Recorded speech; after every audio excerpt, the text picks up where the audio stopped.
বাংলাদেশের বন্দোবস্তের সুযোগ আমাদের এসেছে, তাদের কাছে বাংলাদেশ নিরাপদ। বাংলাদেশ বিএনপির কাছে নিরাপদ নয় বলে মন্তব্য করেছেন ইসলামী ছাত্র শিবিরের কেন্দ্রীয় সেক্রেটারি জেনারেল নুরুল ইসলাম সাদ্দাম। শনিবার সকালে মেহেরপুর জেলা ইসলামী ছাত্র শিবিরের আয়োজনে সুধী সমাবেশে প্রধান অতিথির বক্তব্যে একথা বলেন তিনি। বাংলাদেশের বন্দোবস্তের সুযোগ আমাদের এসেছে, তাদের কাছে বাংলাদেশ নিরাপদ। এখন পর্যন্ত 185 জনকে তারা হত্যা করছে নিজের আত্মকন্দলে। তাদের হাতেও অনেক মানুষ হত্যা হয়েছে। জুলাই তাদের এত শহীদ নাই, বুকে হাত দিয়ে তারা বলতে পারবে না। 155 জনের একটা তালিকা তারা ফেসবুকে দিয়েছিল, দেওয়ার পরে আবার উল্টো করছে, কারণ ওইখানে তালিকার মধ্যে ছিল ছাত্র শিবিরের তালিকা।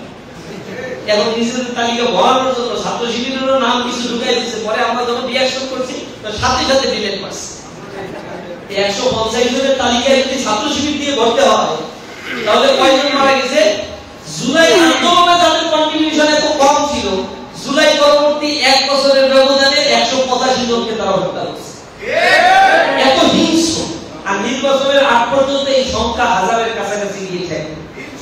এখনো যেখানে মারামারি কাটাকাটি হয় এরকম 70টা জায়গায় তারা কোনো ক্যান্ডিডেট ঘোষণা করে, 70টা আসলে কোনো ক্যান্ডিডেট ঘোষণা করে না।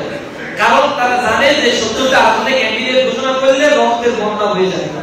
ভোট কেন্দ্র দখল করে একবারে দখল করে নিয়ে ক্ষমতায় চলে যাবো, এবার হুমকি দামকি দিয়া ভোট কেন্দ্র দখল করবো, হুমকি দামকি দিয়া ভোট কিনে নেবো, এগুলো আর হবে না।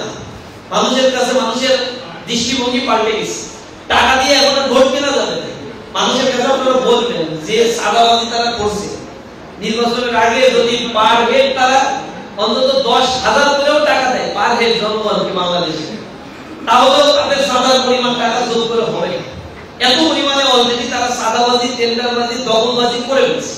তো জনগণকে যদি 5,000, 10,000, 20,000 টাকা দিয়ে ভোট কেনে, আর জনগণ এখানে ইমানদারির পরিচয় জনগণের দেওয়া দরকার নেই। কারণ ওই টাকাটা নিজের টাকা, ওই টাকা সাদাবাজির টাকা, ওই টাকা ওই লোকের কষ্টার্জিত টাকা না যে ওর কষ্টার্জিত টাকা আপনারা দিয়ে বলছে আমাদের ভোটটা দিয়ে, তা তো বলে না। ওরা সাদাবাজি করছে, লুটপাট করছে, সেই টাকাই আবার জনগণকে দিচ্ছে। তাহলে আর কিসের কমিটমেন্ট? আপনার হক আপনি পেয়ে গেছেন, আলহামদুলিল্লাহ।